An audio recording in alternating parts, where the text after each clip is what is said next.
주간 동안 주연의 건도 평안하셨습니까? 옆에 사람 인사합시다. 사랑합니다. 축복합니다. 저 이제 저 촛불 좀 꺼주실래요? 근데 냄새가 저기까지 막 진하게 나는데. 제목이 있어요. 제목 같이 읽겠습니다. 시작. 내가 내게 보여줄 땅으로 가라. 아멘. 이제 오늘부터 족장들 얘기가 시작돼요. 우리 11장까지 창조와 홍수 그리고 바벨탑 사건 이야기를 봤어요. 이제 오늘부터는 아브라함부터 시작되는 그 이제 믿음의 조상 얘기를 시작하게 될 건데요. 그 아브라함 얘기를 시작하기 전에 거기 11장에 족보 얘기를 했었거든요. 그 10장에는 노아의 세 아들의 족보 전체가 있었고요. 이제 11장 바벨탑 사건을 해놓고 11장 후반에 셈의 족보는 이러하다. 그래서 셈의 족보를 쭉 기록했어요.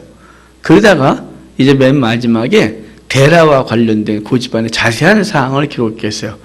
여기 11장 27절 보면 데라의 족보는 이러하니라. 데라는 아브라함과 나홀과 하란을 낳고 하란은 롯을 낳았으며 하란은 그 아비 데라보다 먼저 고향 갈대아인의 우르에서 죽었더라. 이렇게 말하고 이제 그 집안이 갈대아 우르를 떠나 하란에 왔고 하란에서 하나님이 다시 아브라함을 부르셔서 아브라함에게 이제 내가 너에게 보여줄 땅으로 가라. 이렇게 말씀하시고 있다고 오늘 12장 1절에 이야기하고 있는 거예요.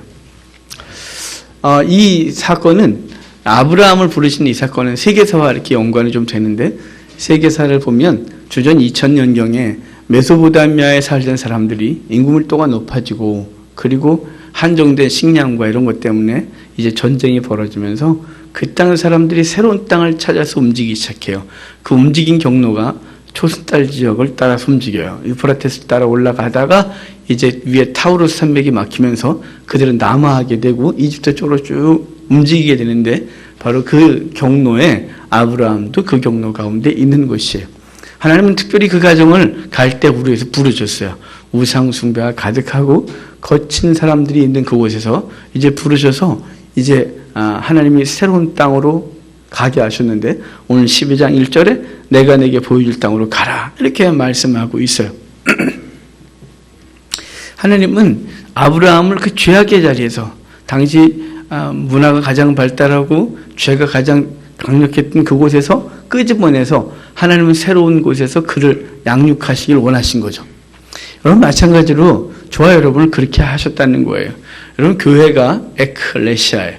에크 밖으로 그래서 불러 모았다는 뜻이 세상 밖으로 불러내서 모은 모임이 에클레시아 교회예요. 하나님이 우리를 불러내신 거죠. 각 사람을 지명하여 부르셔서 내가 내게 지시할 땅으로 그 내가 너에게 보여줄 땅으로 가라. 바로 그 하나님의 나라죠. 하나님 주의 백성의 삶의 자리로 그분께서 우리를 인도하신 거예요. 근데 그 길이 우리가 잘 알듯이 히브리서는 그래요. 갈 바를 알지 못하고 갔더라. 여러분 우리가 믿음의 길이 우리가 분명히 보여주고 있으면 얼마나 좋을까요? 하나님께서 올해는 이렇게 인도할 거야. 내년엔 얘야 나를 이렇게 인도할 거란다. 내후년에 이렇게 인도할 거야. 그럼 얼마나 편하겠어요? 근데 믿음으로 딱 들어오는 순간 세상도 마찬가지지만 믿음의 삶으로 들어오는 순간 하나님의 약속은 뭐예요? 복의 근원이 될지라 이렇게 말했는데 복의 근원이라고 말했을 뿐 어떻게 복이 되는지는 말씀하지 않았다는 거예요. 그냥 막연히 그냥 하나님께서 부르셔서 내가 너에게 보여줄 땅으로 가라 라고 말했다는 거예요. 아브라함이 그렇게 하셨고 우리에게도 그런 거예요. 믿음의 삶의 시작은 미래가 보장되지 않은 상황이에요. 막연한 보장, 막연하다 말이 이상한데요. 하나님 우리에게 분명한 건 복의 근원, 우리에게 복을 주시겠다고 하는 약속이 분명한데 그 과정에 대해서는 구체적으로 말한 적이 없다 이 말이에요. 저도 없어요. 여러분도 없어요. 제가 하나님 앞에 개척을 할 때 하나님 주여 뜻입니까? 이걸 4개월을 기도했어요. 오케이 사인은 엄청나게 많이 주셨어요. 그런데 그 과정을 어떻게 인도하라는 말 한마디도 없으셨어요. 그래서 오다가 잘 될 때도 있고 어려울 때도 있고 죽겠다고 버틸 때도 있고 그렇단 말이에요. 자, 아브라함도 이제 그 과정을 갈 것이고 여러분도 그 과정을 이미 가기 시작했어요. 이미. 하지만 목적지가 어딜까요? 하나님이 보여줄 땅이에요. 하나님이 보여줄 땅. 로마서에선 새로 하나님께서 아브라함에게 한 성을 예비하셨다 이렇게 말했어요. 한 성. 그 성이 바로 하나님의 나라죠. 그 성을 예비하셨다. 이 땅에서 불러내서 한 성을 예비하는데 바로 우리에게 한 성이 예비되어 있다는 사실을 분명히 말씀해 주고 있는 거예요. 자, 2절을 좀 볼까요? 2절 같이 읽게요. 내가 너로 큰 민족을 이루고 내 이름을 창대하게 하리니 너는 복이 될지라. 자, 내가 너에게 보여줄 땅으로 가라 그랬는데 그랬잖아요. 과정을 얘기해 준 적이 없으시다고. 목적지만 말씀하셨어요. 그리고 목적지만 말씀해 주시고 그 다음에 또 하나 뭐냐면 내가 너를 복이 되게 하리라. 예전엔 복의 근원이 되리라 이렇게 했는데 여기 베라카라는 히브리어인데요. 이게 원래 바라카가 복인데 베라카 그러면 복이 흐르는 통로인 거예요. 그러니까 복을 흐르게 하는 자인 거죠. 그러니까 복의 현현, 하나님께서 아브라함을 복이 되게 하신 거죠. 복 자체가 되게 했고 그리고 그를 통하여 복이 흐를 거란 말이죠. 그래서 아브라함의 아들 이삭의 후손들을 통하여 열방의 민족이 생기고 그들에게 아브라함과 함께 하나님의 복을 받는 존재가 됐다 이 말이에요. 그래서 하나님께서 아브라함을 복이 되게 하셨어요. 여러분 사실은 저 여러분이 복이 된 존재죠. 이미 아브라함과 함께 하나님의 복을 받았다면 우리도 이미 복의 근원이 있어요. 여러분의 가정에. 그래서 사도행전 16장 31절에 뭐라 그랬나요? 주 예수를 믿으라. 그리하면 너와 네 집이 구원을 얻으리라. 여러분 주 예수를 믿는 순간 우리가 복의 시작이 되는 거죠. 놀라운 복의 시작이 되는 것이에요. 그런데 그 복의 시작점에 있는 사람들의 삶이 넉넉하지 않다는 게 아브라함의 삶을 보면 이렇게 보고 있는 거예요. 자, 4절 볼까요? 12장 4절 같이 읽겠습니다. 이에 아브라함이 여호와의 말씀을 쫓아갔고 그래요. 아브라함을 따라갔고 그러는데 말씀을 따라갔고 그래요. 아브라함이 간 길이 뭘 따라가는 길이냐면 하나님의 말씀을 따라 그 길을 가고 있는 거예요. 우리도 마찬가지죠. 하나님의 말씀을 따라 이 믿음의 시작을 했고 그 믿음의 길들을 한 걸음 한 걸음 가고 있는 거예요.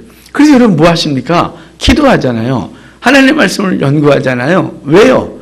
하나님께서 뭐라 말씀하셨고 내게 어떤 길을 인도하시는지를 바르게 알고 가려고 하는 것이에요. 우리는 하나님 앞에서 이 땅의 복의 목적지가 아니라 하나님이 말씀하신 삶의 길을 따르는 것이 성도의 삶인 거예요.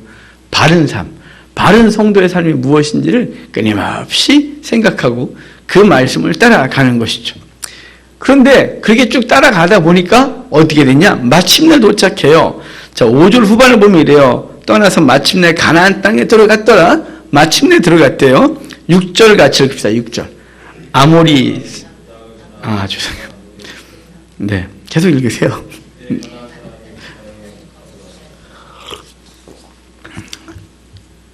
아브라함이 아모리로 보이는 현상이 되면 슬픈 거예요.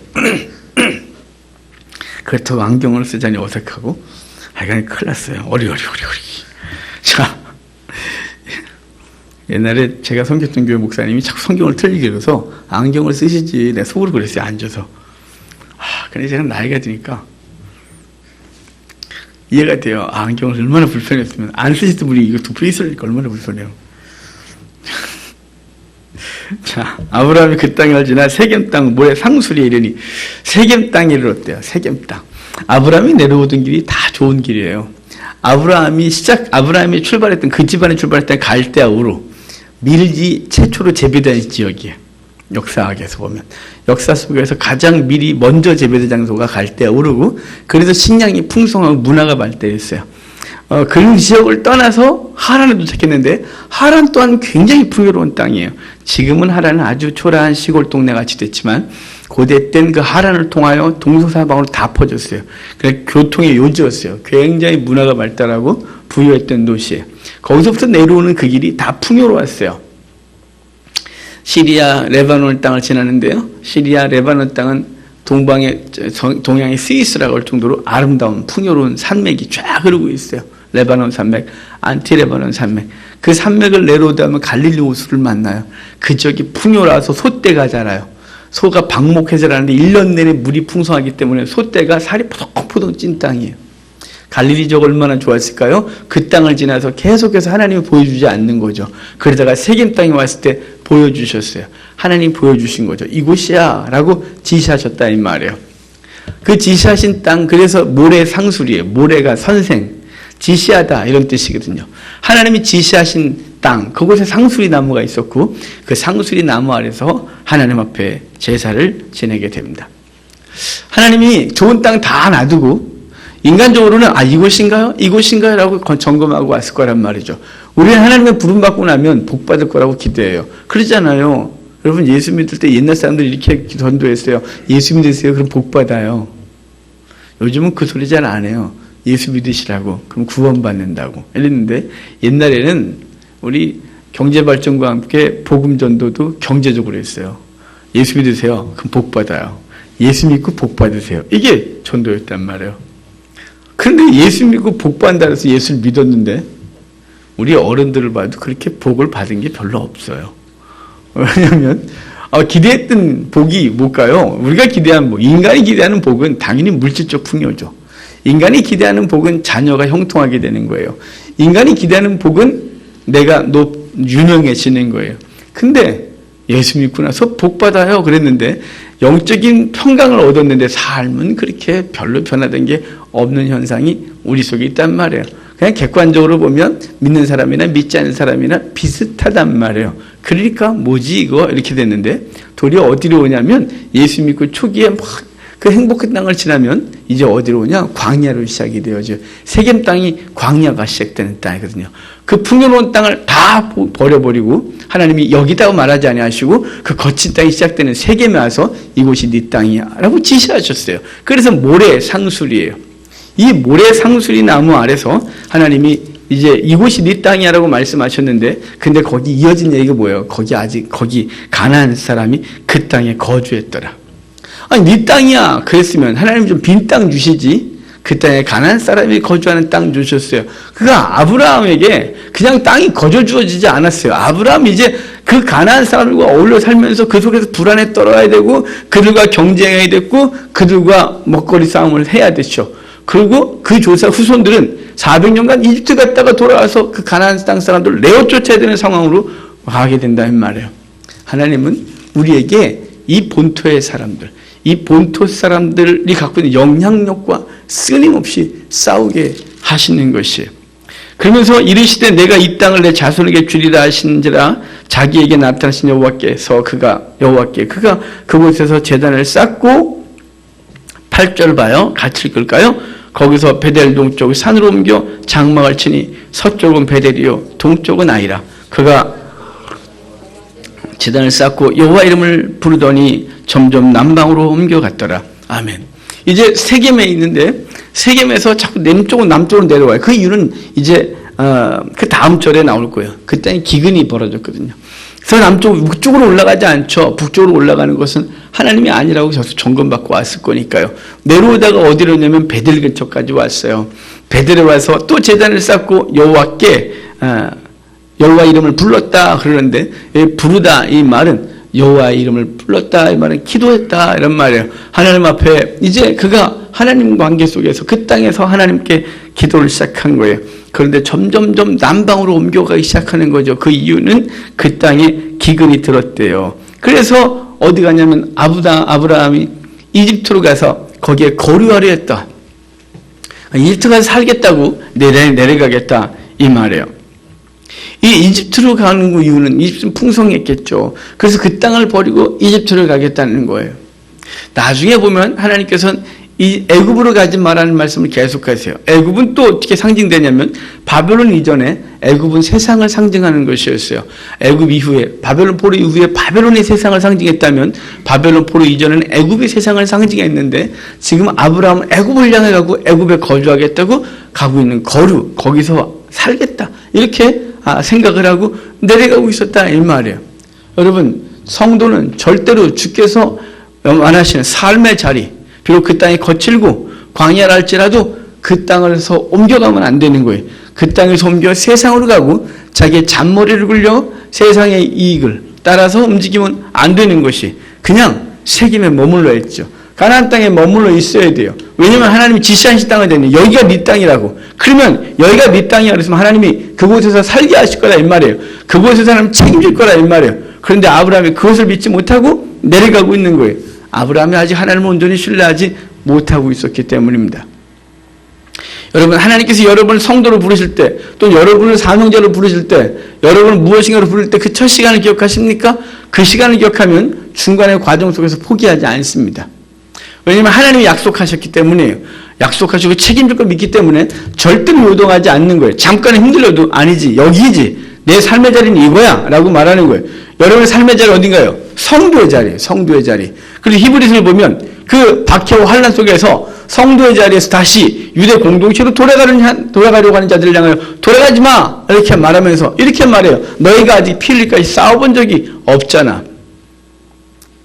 여러분, 우린 애굽으로 내려간 사람들이 아닌 거예요. 쟁기를 잡고 뒤를 돌아보면 안 될 사람들인 거예요. 하나님께서 주신 삶의 자리, 그 자리에서 묵묵하게 있는 것이에요. 하나님은 당신의 백성을 절대로 포기하지 않으시고 죽이지 않는다는 사실을 기억하시길 바라요.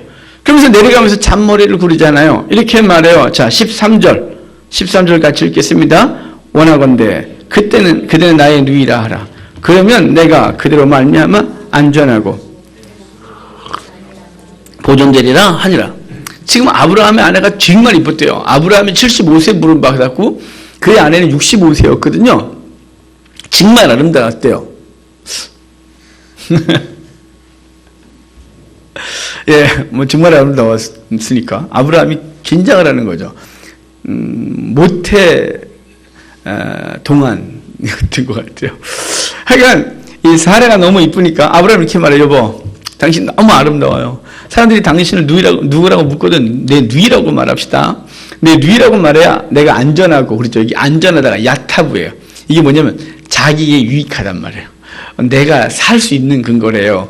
야타부. 내게 여기 거기 당신으로 말미암아 안전하고 내 목숨이 그대로 말미암아 보존되리라. 이렇게 말한단 말이에요. 그러니까 당신을 누이라고 내가 잘 될 수 있어. 이렇게 말해주는 거죠. 사실 이건 그 당시 문화예요. 당시 문화가 이집트 사람, 그쪽 사람들이, 이런 팀, 누구예요? 그래서 아내입니다. 그러면 그 사람들은 남편을 죽이고 여자를 데려가면 영웅이 돼요. 또 나름대로 괜찮아요. 그런데 내 누이입니다. 내 딸입니다. 라고 했을 때는 그 사람을 죽이고 그 여인을 데려가면 그 지역에서 못 살아요. 야비한 놈으로. 왜 야비한 놈이 되냐면 지참금을 정당하게 지불하지 않고 한 여자를 데려왔기 때문에 그는 그 지역에서 못 살아요. 그러니까 아브라함이 그 문화를 이용하고 있어요. 예, 1차적으로는 아브라함이 그 문화를 이용하지만 더 깊은 의미를 가보면 아브라함은 하나님을 여전히 신뢰하지 못하고 있는 거예요. 하나님이 책임질 거란만 생각을 하고, 예, 우리 집사람이에요. 이렇게 말했어야 되는데 그는 인간적인 머리로 문화를 사용하고 있는 거예요. 내 아내, 내 누이예요. 이렇게 말하는 것이죠. 그는 세겜 땅에 있었다면 이런 치욕을 당하지 않아도 되는데 세겜 땅에 있었으면 그의 아내를 누이라고 속이지 않아도 돼요. 결과가 어떻게 돼요? 이 소리가 바로에게 들리고 바로가 사례를 자기 집으로 끌어들여 아브라함에게 지참금을 주어 아브라함 부자가 되긴 합니다. 16절 보면 아브라함이 온갖 짐승과 남녀 종들이 아브라함에게 와요. 엄청나게 비싸게 불렀겠죠. 그래서 왕이 그것 아무것도 아니니까 다 주고 강제로 데려갔어요. 여러분, 아내를 다른 남자에게 빼앗기는 수모를 당하는 게 아브라함이에요. 그는 문화를 이용하여 목숨을 건지겠다고 생각했지만, 문화를 이용하여 목숨을 건질 수 있었겠지만 아내를 빼앗기는 수모를 겪었어요. 예, 자기 말대로 당신을 그대로 말미암아 내가 야타브하고 잘 되고 안전하고 목숨은 건지겠나이다. 예, 목숨 건졌어요. 하지만 아내가 남의 아내가 됐어요. 여기 시간이 안 나와 있어요. 하룻밤이 지났는데 이틀밤이 지났는지 아무 얘기도 없어요. 그냥 빼앗겼어요. 아브라함은 재물을 얻었어요. 근데 하나님이 그 밤에 바로에게 나타나 그를 그 밤에 나타났대요. 그 집안에 하나님이 재앙을 주신 바람에 바로가 아브라함을 불러 네가 왜 누이라고 속였느냐. 그래서 우리 집안에 이렇게 재앙이 임하게 했냐면서 다시 내어주는 일이 벌어지는 거예요. 여러분, 이집트로 애초에 가지 말았어야 돼요. 목숨을 구걸하려고 이집트로 갔다가 목숨을 구걸했지만 그의 아내를 빼앗기고 그 다음부터 그의 아내는 아브라함을 신뢰했을까요? 후에 한 번 더 하죠. 블레셋 가서 또 한 번 이래요. 그리고 그의 아들 이삭을 한번 바치고 나서 이삭과 사례는 점점 관계가 멀어지게 되어져요. 목숨 걸고 그의 아내를 지킬 생각을 안 하고 내가 죽든지 내가 어떤지 내가 어찌됐거나 사라는 살아요. 왜냐하면 그 여자를 데려가려고 일이 벌어지고 지참금을 주든지 아브라함을 죽이든지 간에 살아는 목숨에 위험이 없어요. 그런데 아브라함은 아내라고 하면 죽는 거고 누이라고 하면 살아요. 그 대신 누이라고 하는 순간 그 아내는 빼앗기고 자기 목숨 하나 건지는 것이 문화를 이용했을지 모르겠지만 자기 목숨을 건졌는지 모르지만 수단과 방법을 부리다가 하나님 앞에 부끄러움을 당하는, 그의 아내에게도 부끄러움을 당하는 일이 벌어졌다 이 말이에요. 성도 여러분, 하나님 우리에게 지시하신 땅이 있어요. 이곳이 네 삶의 자리다.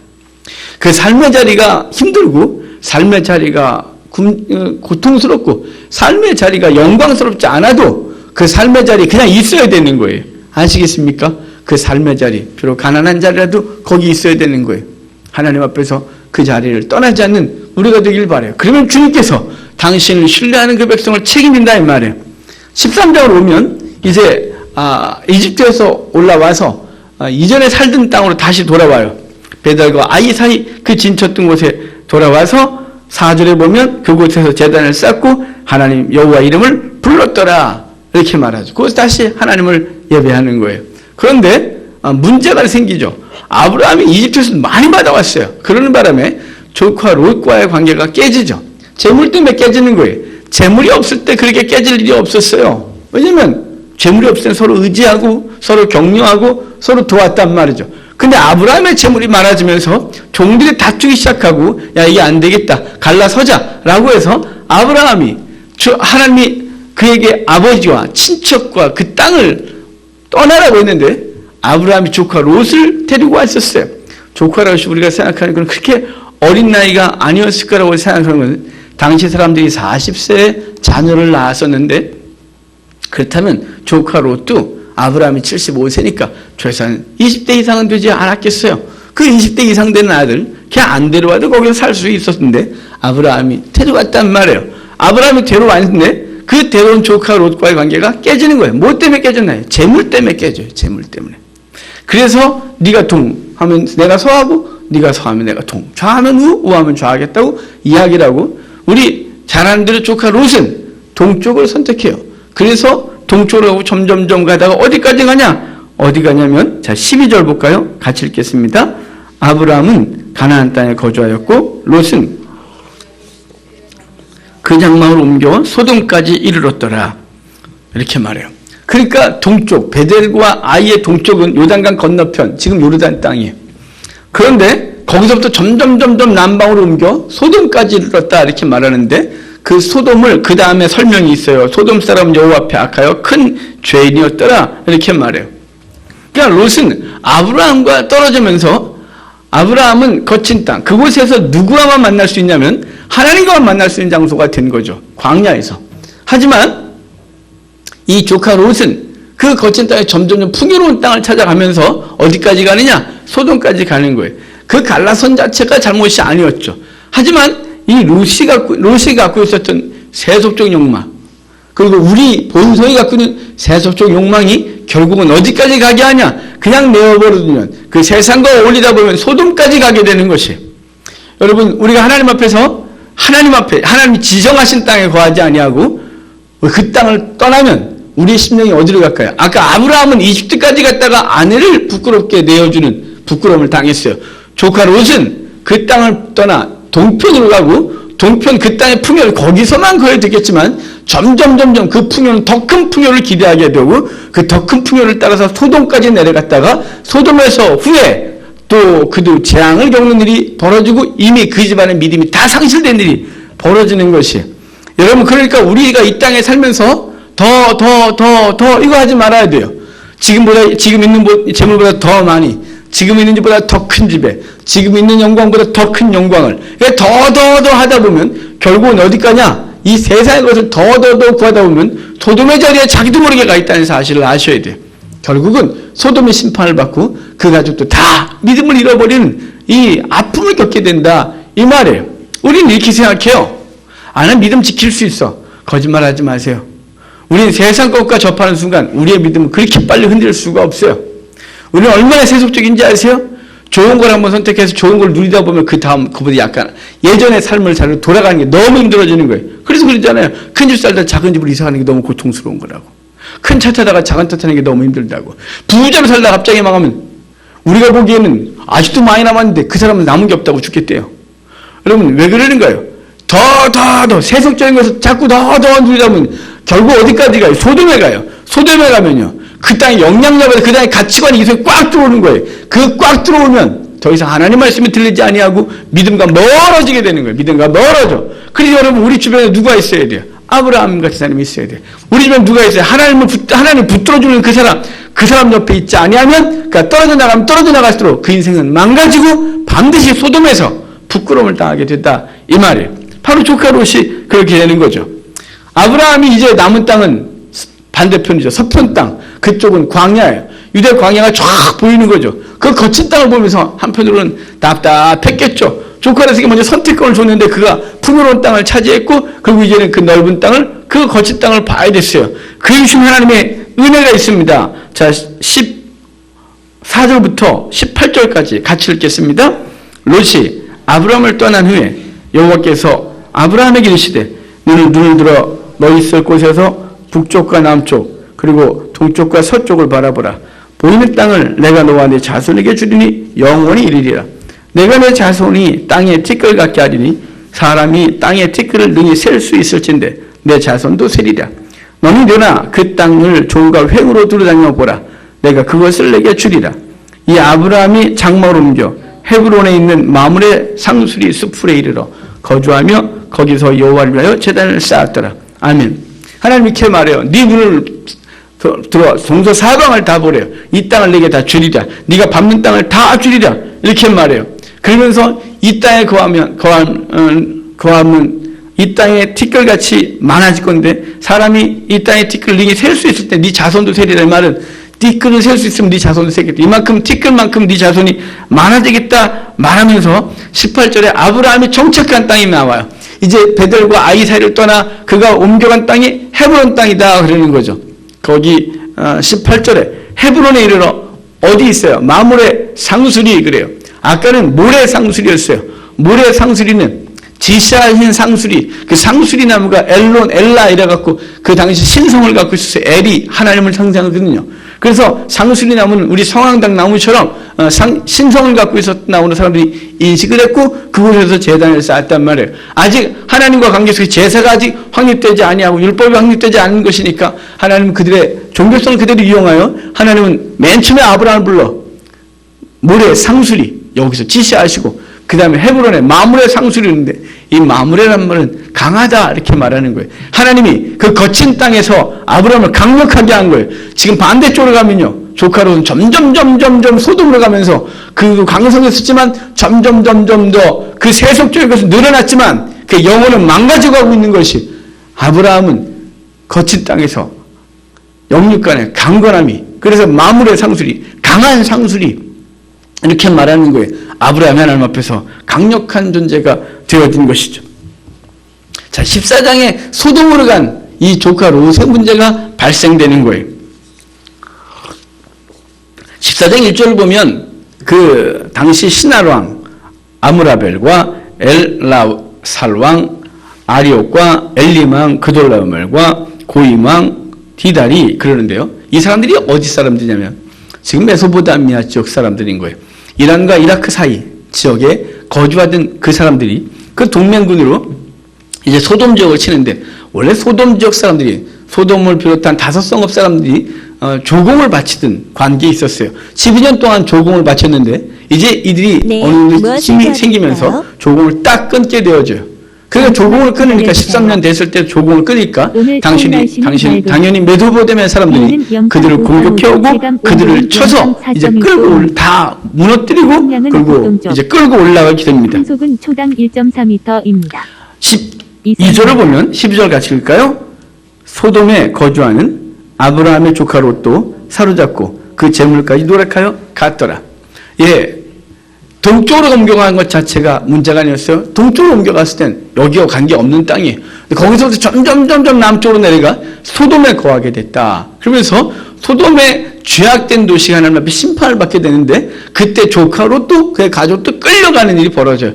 이걸 아브라함이 듣고 자기 집에서 길리온 자 318명을 데리고 그리고 주변 연합군들과 함께 올라가서 다메섹 근처, 지금 시리아의 수도죠, 다메섹 근처까지 올라가 그들을 치고 조카 롯과 그 주변 사람들과 재물을 다시 찾아갖고 돌아오게 되는 사건이에요.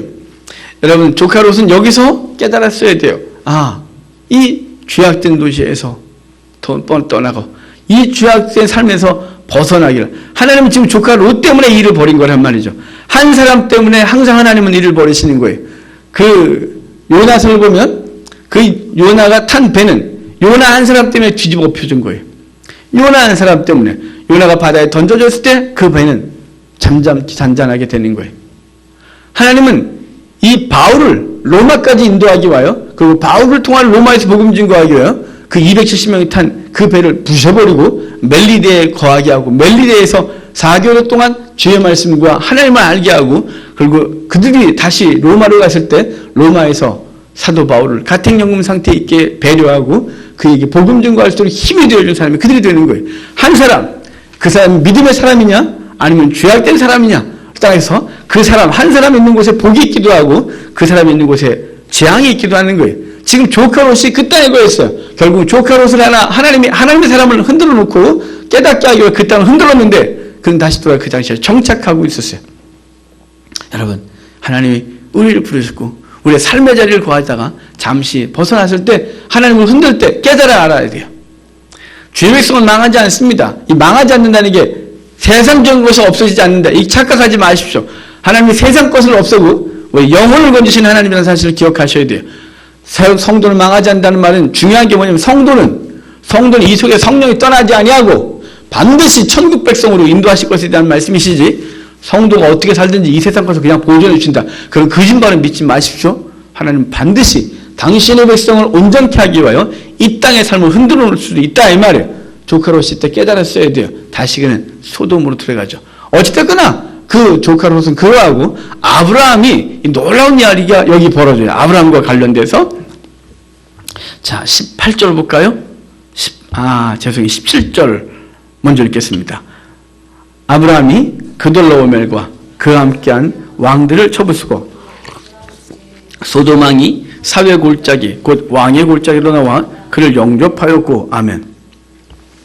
여기 사회 골짜기란 어디냐면 기드론 골짜기예요. 이거 후에는 다른 요엘서에선 여호사밧 골짜기 그랬어요. 여호와께서 심판하시는 골짜기란 뜻이죠. 그 기드론 골짜기로 나와서 예루살렘 옆에 있는 계곡 골짜기예요. 그곳에 나서 영접을 하고 또 살레망 멜기세덱이 떡과 포도주를 가지고 나왔다 이런 말이에요. 그는 지극히 높으신 하나님의 제사장이다. 18절에 얘기하죠. 아주 중요한 얘기를 하고 있는 거예요. 이 살레망 멜기세덱을 히브리서에서 다시 말해요. 살레망 멜기세덱은 시작도 끝도 어떻게든지 알 수 있는 사람이 없다. 그러면서 예수 그리스도는 누구의 반차를 따랐냐? 멜기세덱의 반차를 따랐다. 대제사장은 누구의 반차를 따랐냐? 아론의 반차를 따랐다. 그러면서 아론의 반차를 따른 대제사장보다 멜기세덱의 반차를 따른 예수 그리스도가 더 존귀하다. 이런 식으로 비교하고 있어요. 여기 멜기세덱, 이 사람이 지금 아브라함에 갖고 오는 게 뭐예요? 재물이. 그 축하하러 갖고 온 게 뭐냐면 떡과 포도주예요. 자, 멜기세덱은 예수 그리스도의 예표예요. 예수 그리스도가 우리에게 뭘 주셨어요? 당신의 몸과 당신의 살과 피를 주셨어요. 그것을 상징하는 바가 떡과 포도주예요.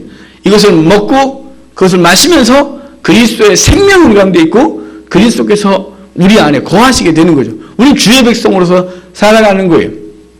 자, 지금 멜기세덱이 아브라함에 와서 떡과 포도주를 줬다 이 말이에요. 언제부터 멜기세덱이 아브라함을 알았다고? 멜기세덱이 그에게 주는 거죠. 그러면서 그는 지극히 높으신 하나님이여 아브라함의 복을 주옵소서라고 기도했다는 거예요. 아브라함에게 축복 기도했어요. 자, 아브라함은 로마서에 보면, 아브라함은 로마 4장의 후반에 보면 우리 주의 백성들, 성도는 아브라함과 함께 그 복을 받는 존재다 이렇게 했는데, 자, 아브라함이 축복을 누구에게 받았냐면 멜기세덱에게 받았어요. 자, 멜기세덱이 상징하는 바가 누구라고요? 그리스도라고요. 그리스도가 우리에게 살과 피를 주고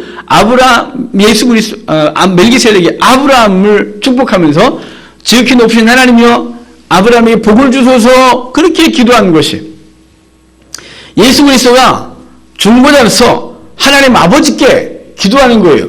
주의 백성들을 복 달라고. 그래서 예수님은 요한복음 17장에 겟세마네 동산에 가시다가 대제사장적 중보기도라는 제목의 기도가 있잖아요.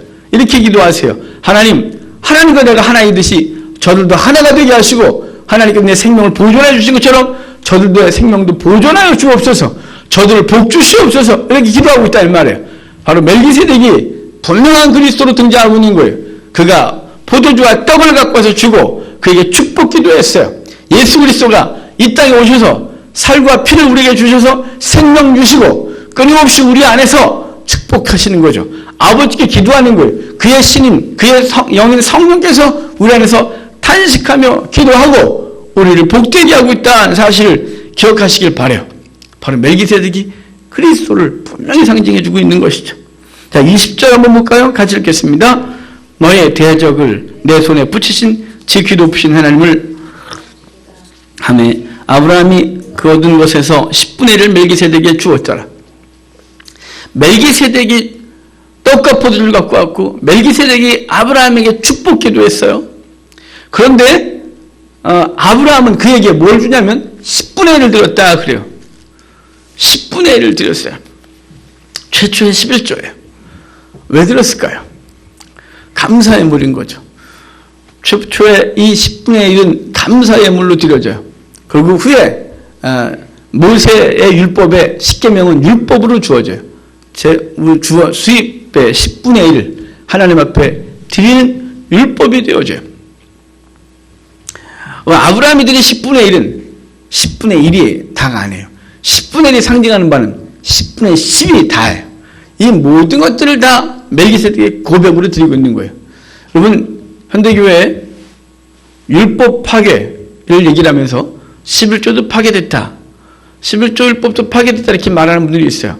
여러분, 11조는 율법이 파괴됐을 땐 모세오경에 있는 레위기에 있는 율법이 파괴됐다고 할지라도 여러분, 이건 11조는 율법이 아니라 고백이었어요. 여러분, 율법이 더 강력할까요? 아니면 그 속에 있는 고백이 더 강력할까요? 헷갈리나요? 아니요. 중심에서 우러나오려 하는 게 더 강력한 거예요. 그래서 율법보다 강력한 고백이 10분의 1이에요. 또한 율법은 폐해진 게 아니라 주님께서 이렇게 말씀하세요. 완성하셨다. 완성이란 말은 뭔가요? 이미 그 정신이 완전히 살아나는 것이 10분의 1의 정신은 감사, 10분의 1의 것이 주의 것, 10분의 1뿐만 아니라 모든 것이 주의 것이라는 이 완성이 우리 속에 있는 거예요. 그래서 10분의 1을 이것 때문에 덜덜덜 떠는 존재가 아니라 생명을 다하여 주 앞에서 이 생명까지 드리는 존재가 된 것이에요. 그래서 하나님을 깊이 만난 사람, 하나님의 은혜를 경험한 사람, 예수 그리스도의 살과 피를 이미 이 체험적으로, 이 영적 체험으로 먹고 그것으로 자기 것이 됐다는 사실 분명히 아는 사람의 삶에는 내게 주어진 시간과 재물과 건강과 재능의 일부를 주 앞에 드리면서 생색을 내거나 시험에 들거나 이렇게 주판을 튕기지 아니하고 하나님 앞에 기꺼이 삶 전체를 드리는 존재가 되는 것은 2000년 교회사 속에서 계속 드러나고 있다 이 말이에요. 그러니까 여러분, 하나님 예수 그리스도가 우리에게 이 승리를 주신 주 앞에 주께서 등장하시고 그리고 우리에게 당신의 살과 피를 주시고 축복기도 하세요. 우리는 그분의 은혜로 우리의 삶 전체를 드리는 존재가 되었다는 사실을 기억하시기를 바랍니다. 오늘 12장부터 14장까지 봤는데 하나님은 아브라함을 부르시고 그 부르신 속에서 아브라함은 그 하나님을 온전히 신뢰하지 못하고 흔들려요. 조카 롯도 그 땅을 버리고 점점 세속으로 가다가 결국은 고통을 당했어요. 그럼에도 불구하고 그 속에서 나타나신 분은 하나님이에요. 아브라함의 그 아내를 뺏겼을 때도 그 부끄러움 속에서 하나님이 그 아내를 되찾아주시고 조카 롯이 세속화됐다가 그 성 전체가 무너지고 목숨의 위기를 겪었다가도 다시 살아났고 그럴 때 등장하신 이가 그리스도다 이 말이에요. 그분이 우리에게 생명 주셨고 우리를 복 주시는 존재라고 기억하시고 우린 그에게 삶 전체를 드리는 귀한 삶이 있기를 주의 이름으로 축복합니다. 우리 찬송 하나 하고 또 기도합시다.